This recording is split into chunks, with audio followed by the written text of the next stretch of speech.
Shalom, shalom, bien-aimés dans le Seigneur, c'est votre bien-aimé, le frère Kale Kabasele Badimou, en direct de l'église La Grâce de Dieu Paris-France.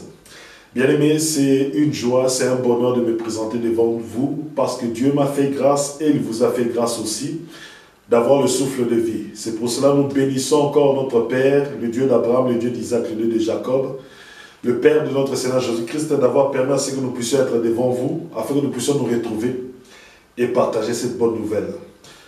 Vous êtes bien au 12 square Gérard Philippe à Trappes. Nos horaires de culte n'ont pas changé. Nous nous réunissons de 10h à 12h. Pour ceux et celles qui veulent venir participer avec nous à un moment d'adoration, de louange et d'enseignement et de partage, regardez dans le lien de la description de cette vidéo, vous trouverez un numéro de téléphone. Vous pouvez m'appeler en normal ou en WhatsApp, il n'y a pas de souci. Pour ceux qui se sont nouvellement abonnés, bienvenue dans la chaîne Église La Grâce de Dieu Paris-France. Veuillez aussi partager un maximum de ce contenu, de ce message, parce que vous avez trouvé ce contenu intéressant. Vraiment, veuillez partager ce message afin que ce message puisse toucher beaucoup de gens. Donc, n'hésitez pas à liker, à commenter et à partager. Mais remettons cet instant entre les mains du Saint-Esprit afin que le Saint-Esprit nous guide. Père éternel, Père Tout-Puissant, nous te rendons grâce parce que tu nous as accordé le souffle de vie. C'est par grâce que nous avons le souffle de vie.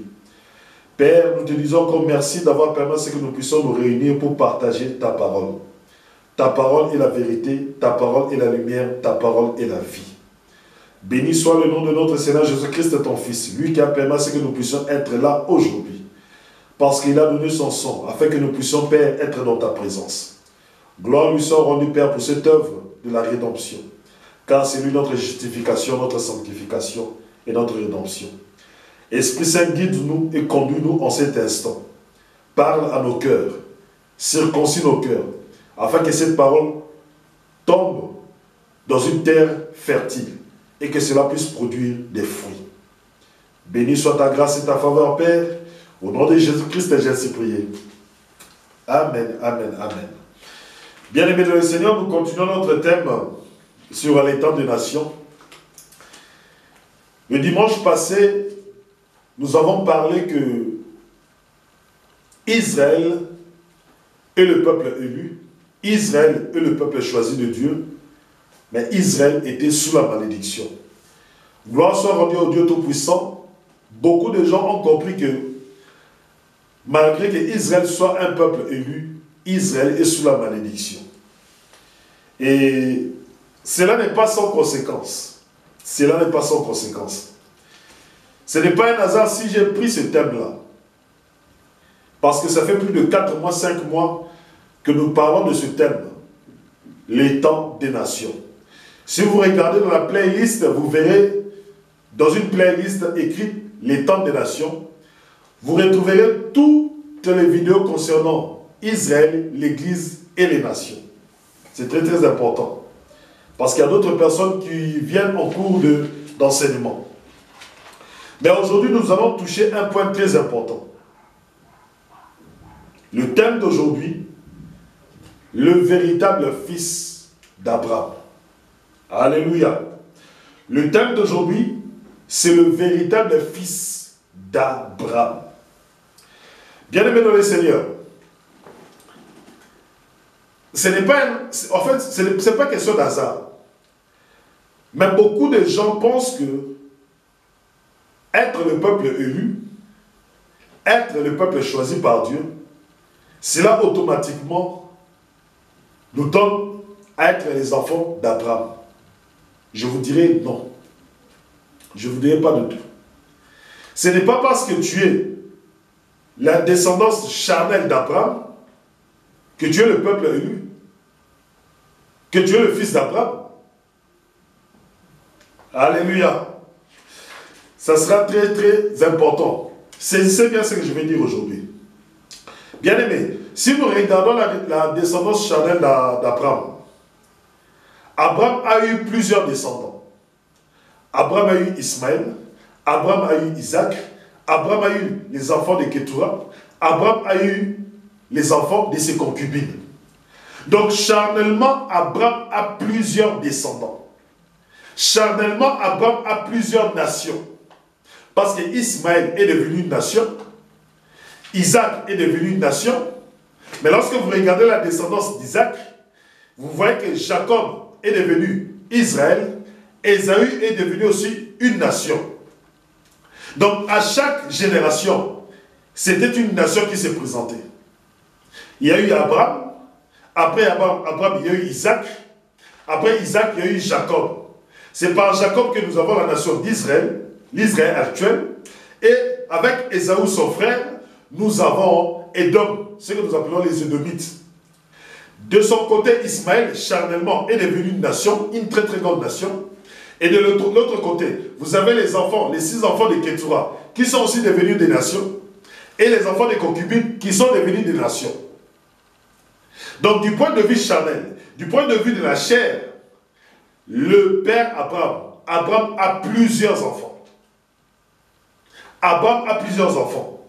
Et si vous voulez comprendre pourquoi est-ce que je parle d'Israël et non d'Ismaël, et non des enfants de Kétura, et non des enfants des concubines, regardez dans la playlist, vous verrez un de mes titres, un des vidéos qui est écrit les descendants d'Abraham. Ça parle d'Ismaël, ainsi de suite, en profondeur.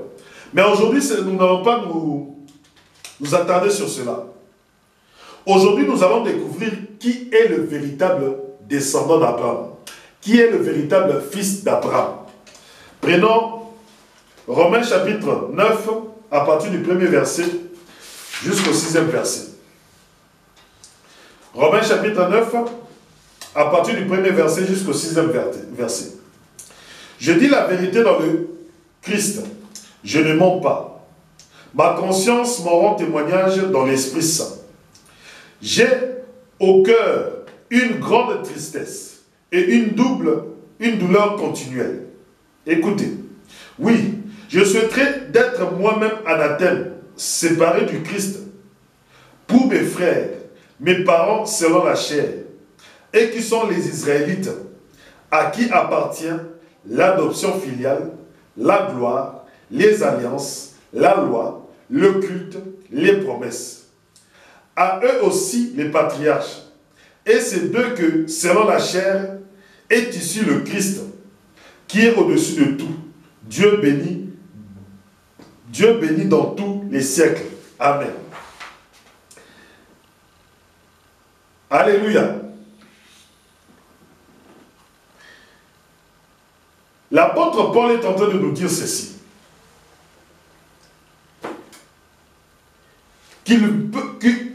Qu'il a une douleur. Et dans cette douleur, lorsqu'il regarde ses frères dans la chair, parce que l'apôtre Paul est un juif de la tribu de Benjamin. Mais il avait quelque chose qui était en lui, quelque chose qui le tenait à cœur. C'est la situation de ses frères dans la chair. C'est la situation des Juifs en Israël. Parce que les Juifs ne connaissaient pas Jésus-Christ. Parce que les Juifs ont rejeté Jésus-Christ. Et lui, il se disait dans son cœur, il se disait, je veux être même banni, séparé de Christ, maudit, afin que mes frères dans la chair puissent être sauvés. Pourquoi? Parce qu'eux, ils ont eu la grâce. Et ils ont été élus. Ils n'ont pas été élus parce qu'ils étaient meilleurs que les autres peuples. Ou parce qu'ils étaient plus grands que les autres peuples, que Dieu les a choisis. Non. La sélection d'Israël par Dieu, c'est fait par grâce, c'est fait par miséricorde. Alléluia. Je répète, Dieu a choisi Israël, non pas parce qu'ils ont fait quelque chose, non pas parce qu'ils ont fait un bien, ou ils ont accompli quelque chose d'extraordinaire à Dieu. Et Dieu s'est dit, bon, je vais choisir ce peuple-là, ce sera le peuple par qui je vais me révéler. Je dis non.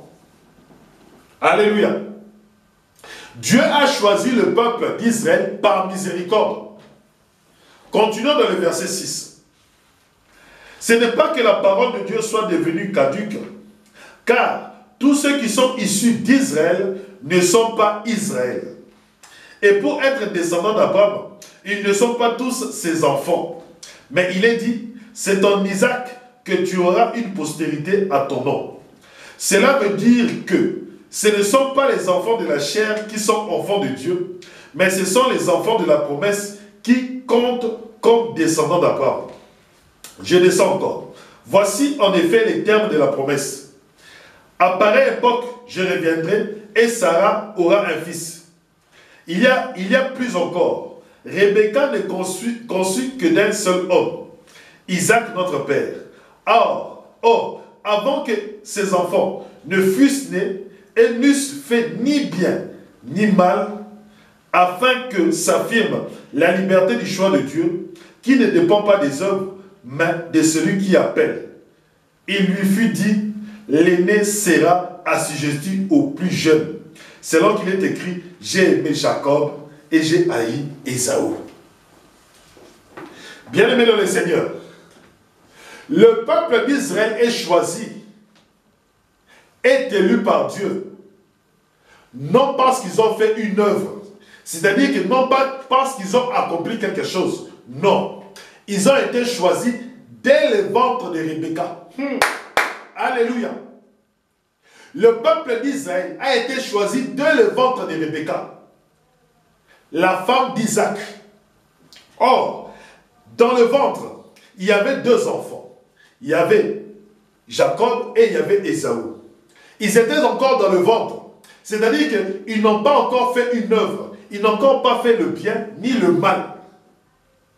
Mais Dieu a choisi Jacob. Qu'est-ce que cela veut montrer? Qu'est-ce que cela veut dire? Cela veut dire qu'Israël a été choisi par miséricorde. Israël a été choisi par grâce. Dieu n'était pas obligé de choisir Jacob, puisque Jacob était le petit frère. Dieu, normalement, d'après les coutumes, c'est l'aîné qui est béni avant le petit frère. Parce que celui qui est sorti en premier, ce n'était pas Jacob. Celui qui est sorti en premier, c'était Ésaü. Alléluia. Écoutez ce que je dis. Et comme c'est Ésaü qui était sorti le premier, mais Dieu, avant que Ésaü ne sorte, Dieu a fait le choix. C'est pour cela, bien aimé, le peuple d'Israël ne peut pas s'enorgueillir, comme certains s'enorgueillent. Ils disent, nous sommes le peuple choisi. Nous sommes le peuple qui a les alliances de Dieu. Nous sommes le peuple qui a les patriarches. Nous sommes le peuple qui a la Torah. Nous sommes le peuple qui a les promesses.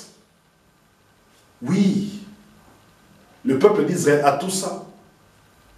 Mais tout ça, il a comment? Par grâce. Par grâce. Donc, si ce que nous le recevons par grâce, alors pourquoi est-ce qu'on va s'enorgueillir? Ce n'est pas un hasard si Jésus-Christ, et ce n'est pas un hasard si Dieu a choisi Jacob. Parce que Dieu a regardé dans son plan. Dieu voulait que le Christ vienne et sorte d'une nation. Que Christ vienne, sorte d'un peuple. Et Dieu a choisi ce peuple-là par grâce, par miséricorde. Alléluia. Et c'est que l'apôtre Paul nous dit ceci. Écoutons encore ce que l'apôtre Paul dit. Il dit, ce n'est pas que la parole de Dieu soit devenue caduque, car tous ceux qui sont issus d'Israël ne sont pas Israël. Et pour être descendants d'Abraham, ils ne sont pas tous ses descendants. Mais il est dit, c'est en Isaac que tu auras une postérité en ton nom. Cela veut dire que ce ne sont pas les enfants de la chair qui sont enfants de Dieu. Alléluia. Bien-aimé, Ismaël est descendant d'Abraham, dans la chair. Mais est-ce qu'Ismaël est enfant de Dieu? Non, pas du tout. Le seul problème, c'est que, au lieu que vous regardez les pensées de Dieu, au lieu que vous vous fiez au plan de Dieu, vous ne vous fiez pas au plan de Dieu. Vous faites votre pensée. Vous vous dites que comme nous sommes les descendants charnels d'Abraham, c'est-à-dire que nous sommes le peuple élu. Ismaël aussi était descendant d'Abraham. Les 6 enfants de Ketura sont aussi les descendants d'Abraham. Les concubines d'Abraham ont eu des enfants. Eux aussi sont les descendants charnels d'Abraham. Mais sont-ils élus? Sont-ils les enfants de Dieu? Je dis non. Non parce que moi je le dis, Mais c'est dans le plan de Dieu. Dieu, au lieu de donner son alliance de Abraham à Ismaël, il a dit non, non, non, non, je donne cette alliance à Isaac. Et Dieu, au lieu de donner cette alliance à Ésaü, il a dit non, non, non, non, je donne cette alliance d'Isaac à Jacob. Alléluia. Donc, ce n'est pas parce qu'on est les enfants charnels d'Abraham qu'on est fils d'Abraham. Alléluia. Je répète, ce n'est pas parce qu'on est les enfants charnels d'Abraham qu'on est fils d'Abraham. Parce que l'alliance de Dieu avec Abraham est une alliance qui est différente de ce que Dieu a fait avec le peuple d'Israël. Le dimanche passé, nous avons vu que Israël est sous la malédiction parce que dans ce clause d'alliance, Dieu a dit, si tu fais ceci, tu seras béni. Si tu fais cela, tu seras maudit. Mais ce que nous avons remarqué, c'est qu'Israël a rejeté. Israël a désobéi à la parole de l'Éternel. Et automatiquement, Israël est dans la malédiction. Alléluia. Pour que tu sois enfant d'Abraham, pour que tu sois enfant, parce que celui qui est enfant d'Abraham est automatiquement enfant de Dieu. Pour que tu sois enfant d'Abraham, il faut que tu entres dans l'alliance de Dieu avec Abraham. Alléluia. Pour que tu sois enfant d'Abraham, il faut que tu entres dans l'alliance de Dieu avec Abraham. Or, Israël n'a pas l'alliance de Dieu avec Abraham. Israël a la Torah. Alléluia. Israël a la Torah. Israël a les 10 commandements. Israël a la loi de Moïse. Or, Abraham n'est pas juif. Alléluia. Laissez-moi vous apprendre quelque chose. Abraham n'est pas juif. Je répète encore. Abraham n'est pas juif.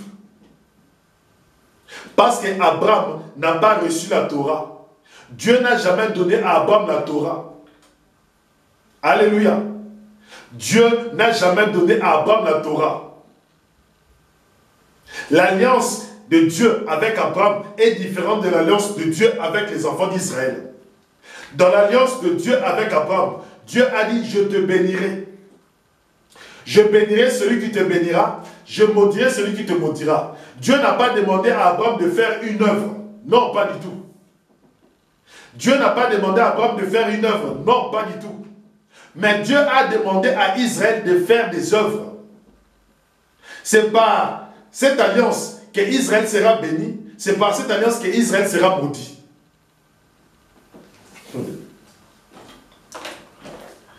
Prenons Genèse chapitre 12. Prenons Genèse chapitre 12. Vous allez comprendre que pour qu'une personne soit appelée fils d'Abraham, il faut qu'il entre dans l'alliance de Dieu avec Abraham. Il faut qu'il entre dans l'alliance de Dieu avec Abraham. Écoutez, l'Éternel dit à Abraham, quitte ton pays, ta parenté et la maison de ton père pour le pays que je t'indiquerai. Je ferai de toi un grand peuple. Je te bénirai. Je magnifierai ton nom. Sois une bénédiction. Je bénirai ceux qui te béniront. Je réprouverai ou je maudirai ceux qui te maudiront. Par toi seront bénies toutes les familles de la terre ou toutes les nations de la terre. Alléluia. Bien-aimés, toutes les nations de la terre seront bénies en Abraham. Donc, pour que les nations de la terre soient bénies en Abraham, il faut que les nations de la terre fassent partie de la maison d'Abraham. Il faut que les nations de la terre fassent partie de la famille d'Abraham. Or, lorsque Dieu dit à Abraham, lorsque Dieu fait alliance avec Abraham, lorsque Dieu fait cette promesse à Abraham, sachez une chose, qu'Abraham n'était pas circoncis. Alléluia. Abraham n'était pas circoncis. Abraham n'était pas un juif.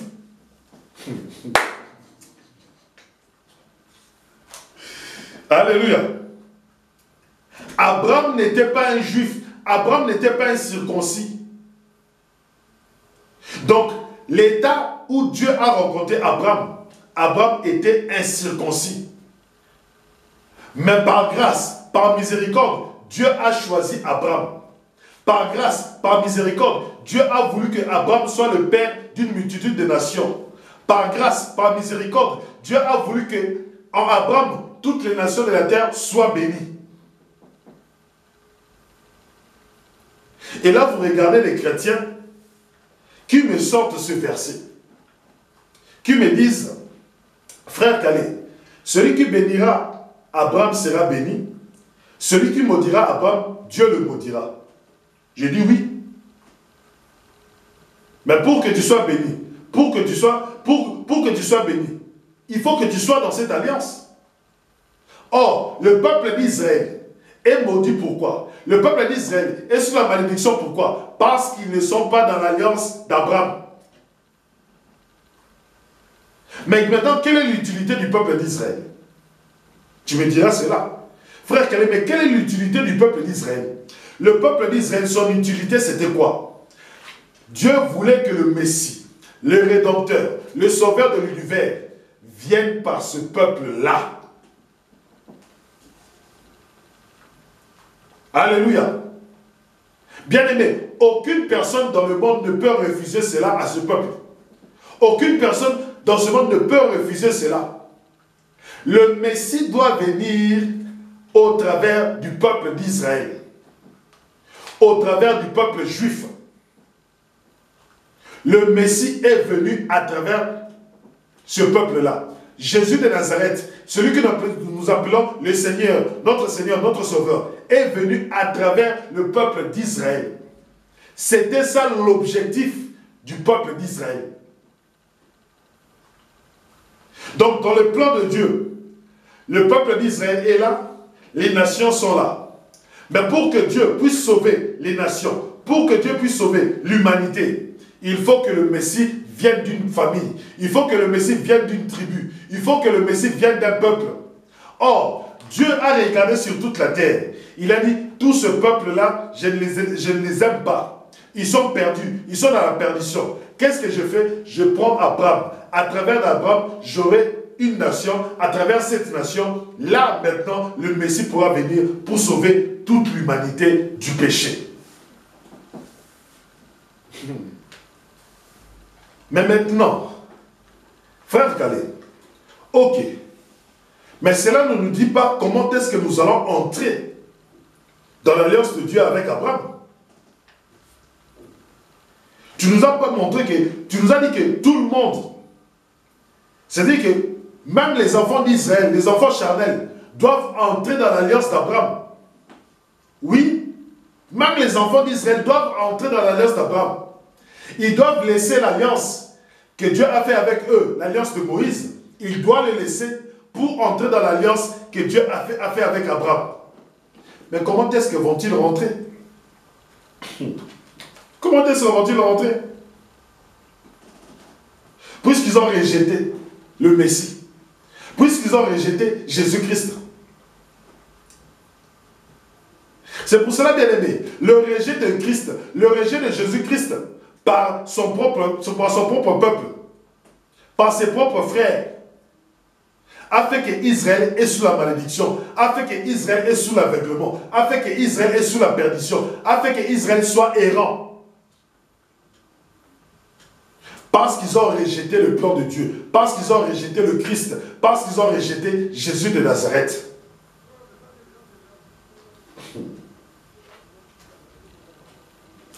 Beaucoup de gens me diront, frère Calais,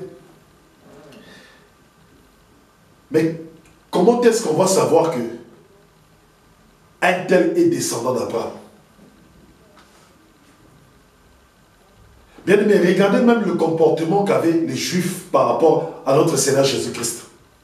Lorsque le Seigneur Jésus-Christ est venu sur terre, lorsqu'il est venu, lorsqu'il parlait avec ses frères, lorsqu'il parlait avec ses contemporains. Écoutez ce qu'il disait. Jean chapitre 8, au verset 30. Jean chapitre 8.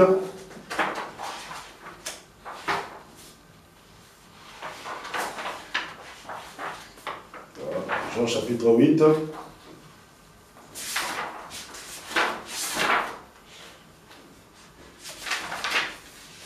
À partir du verset 30 jusqu'au verset 44.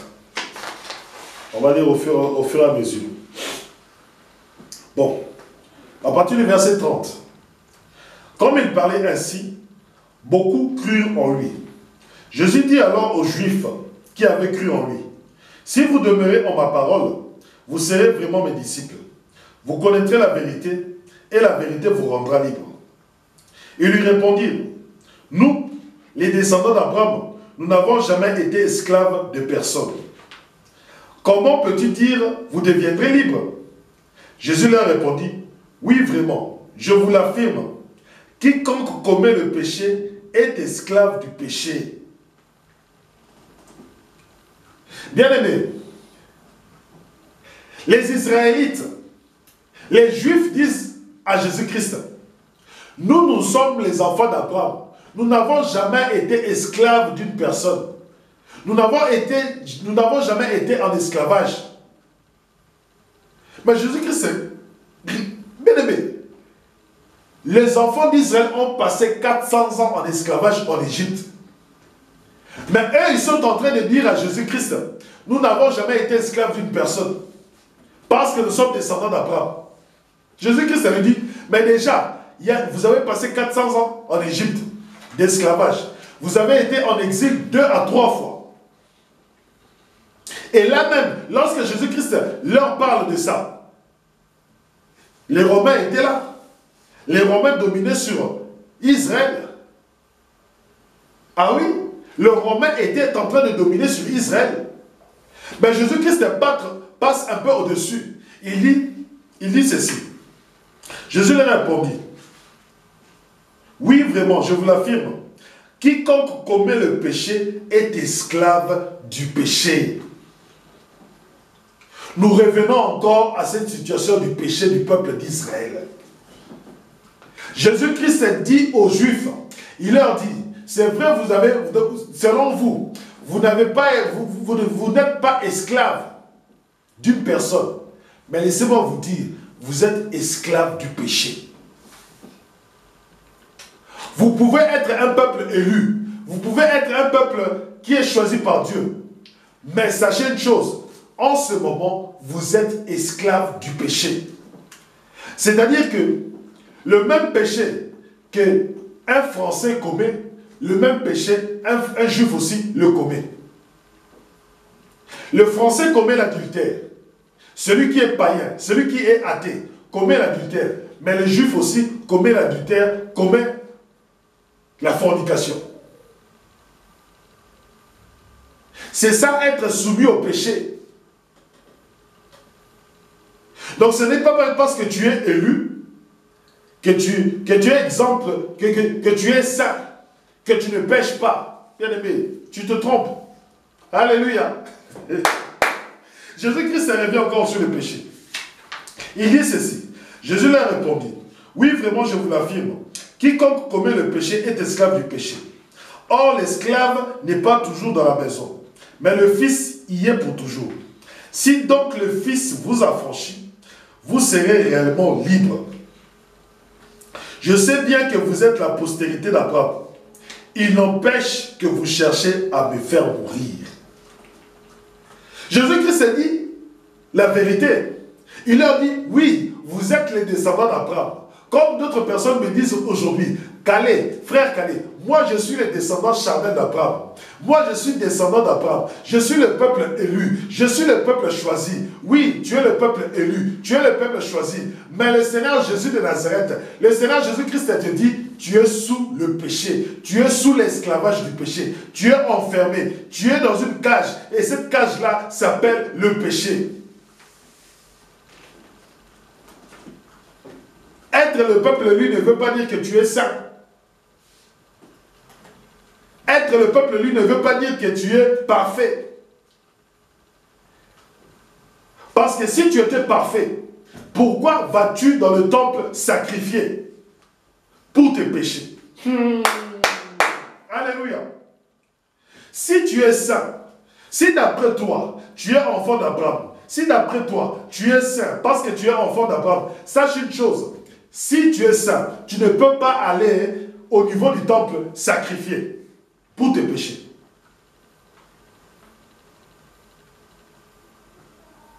Est-ce que vous avez déjà vu Abraham faire des sacrifices pour les péchés?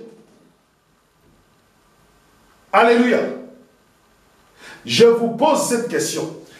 Est-ce que vous avez vu notre père Abraham faire un sacrifice pour le péché?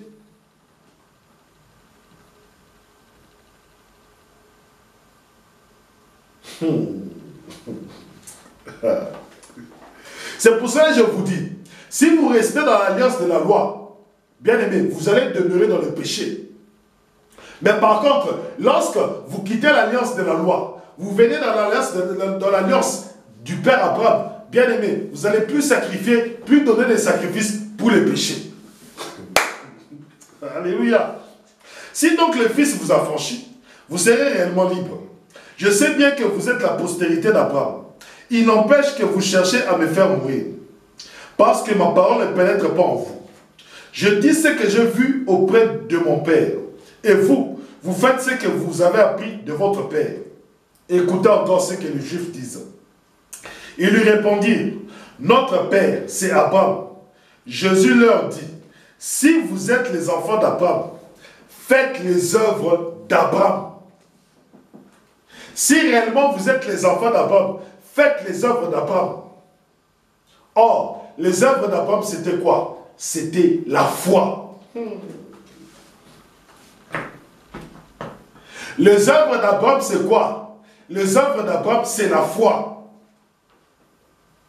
Lorsque Dieu a dit à Abraham, quitte ton pays, quitte ta patrie, quitte la maison de ton père, Abraham a eu la foi, il a quitté. Mais vous, aujourd'hui, on vous dit que vous êtes sous le péché. On vous dit que vous êtes esclave du péché. Vous refusez. Le problème de Israël, j'ai toujours dit, et je le répète, le problème d'Israël, c'est que Israël ne veut pas admettre qu'il est sous l'emprise du péché.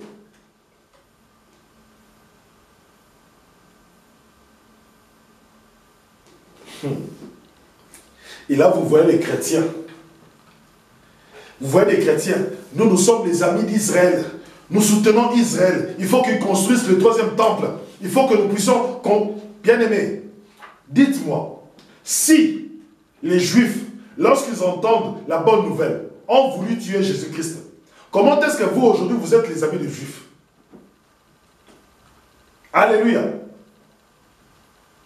Puisque Pierre, puisque Paul, puisque Jean, tous étaient des Juifs. Mais lorsqu'ils ont commencé à annoncer la bonne nouvelle, lorsqu'ils ont commencé à annoncer l'évangile, ils ont été persécutés. Persécutés par qui? Par leurs propres frères. Qui? Les Israélites. Alors comment voulez-vous aujourd'hui, vous chrétiens, devenir des amis? C'est parce que vous êtes tombés dans l'hypocrisie. Vous êtes tombés dans l'hypocrisie. Au lieu de dire au peuple d'Israël, vous devez vous repentir, car le retour du Messie est pour bientôt. Le retour de Jésus-Christ est pour bientôt. Repentez-vous parce que vous êtes sous l'emprise du péché. Vous ne voulez pas ça. Vous ne voulez pas ça. À partir du verset 40. Or, vous cherchez à me faire mourir. Moi qui vous ai dit la vérité, que j'ai appris de Dieu. Cela, Abraham ne l'a pas fait. Vous faites les œuvres de votre père. Ils lui dirent, nous ne sommes pas des fils de prostituées. Nous n'avons qu'un père, Dieu. Jésus leur dit, si Dieu était votre père, vous m'aimeriez, car c'est de Dieu que je suis sorti et que je viens. Je ne suis pas venu de moi-même, c'est lui qui m'a envoyé.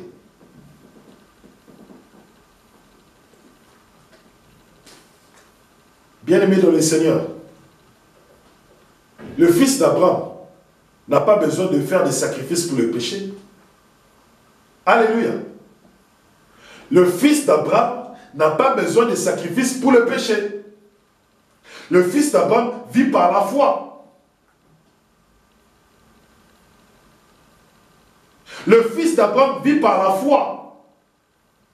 Le fils d'Abraham n'est pas sous la loi, mais le fils d'Abraham est sous la grâce. Et la grâce, c'est quoi? C'est le pardon du péché. Lorsque le Messie viendra, il ôtera le péché d'Israël. Mais cela n'empêche qu'en ce moment, la bonne nouvelle que nous annonçons partout dans le monde, y compris la bonne nouvelle que nous annonçons à nos frères juifs, c'est pour qu'ils se répandent, c'est pour qu'ils acceptent Jésus-Christ dans leur vie, afin que le péché soit ôté, afin qu'ils reçoivent la vie éternelle. Aujourd'hui, l'alliance que Dieu fait avec l'humanité, c'est individuel. C'est-à-dire que toi, aujourd'hui, tu peux croire, mais ton frère ne peut pas croire. Ton frère n'a pas cru. Il n'y a plus d'alliance collective.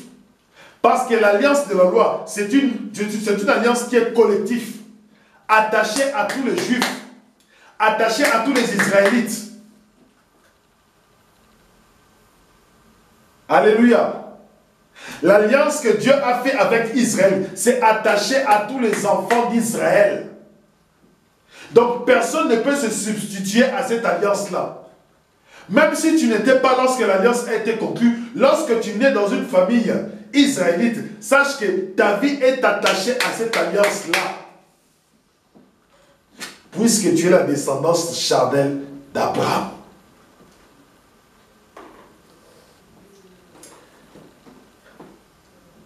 Bien-aimé dans le Seigneur, qui est le véritable fils d'Abraham? Nous allons clôturer aujourd'hui par cela. Galates chapitre 3.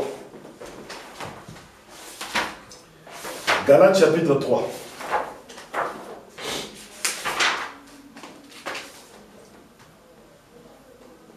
Galates chapitre 3. À partir du verset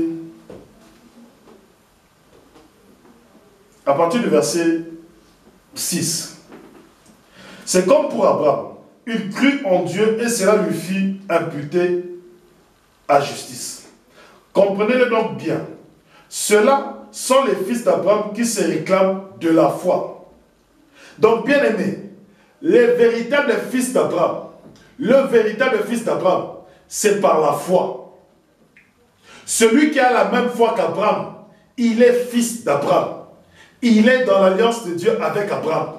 Et pour devenir fils d'Abraham, il n'y a qu'un seul fils, l'aîné de la famille. Écoutez comment il s'appelle. Écoutez.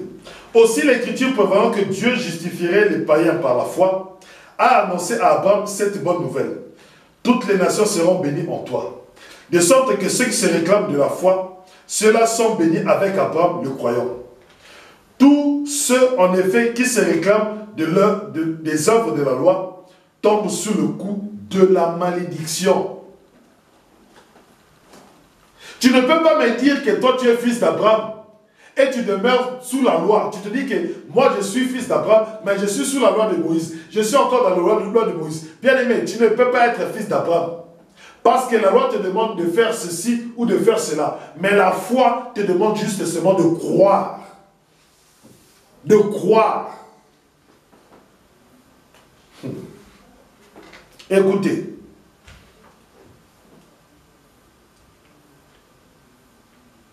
Tous ceux, en effet, qui se réclament des œuvres de la loi, tombent sous le coup de la malédiction.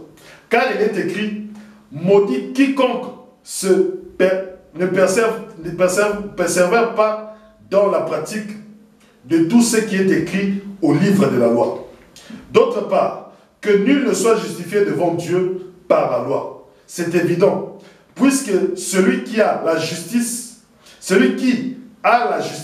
de la foi vivra. Or, la loi n'a pas la foi pour principe, mais celui qui pratiquera ses œuvres vivra par elle. Le Christ nous a rachetés de la malédiction de la loi en se faisant pour nous malédiction. Car il est écrit, maudit quiconque est suspendu au gibier. C'est là qu'en Jésus-Christ, la bénédiction d'Abraham parvint aux païens et que par le moyen de la foi, nous recevons l'Esprit promis.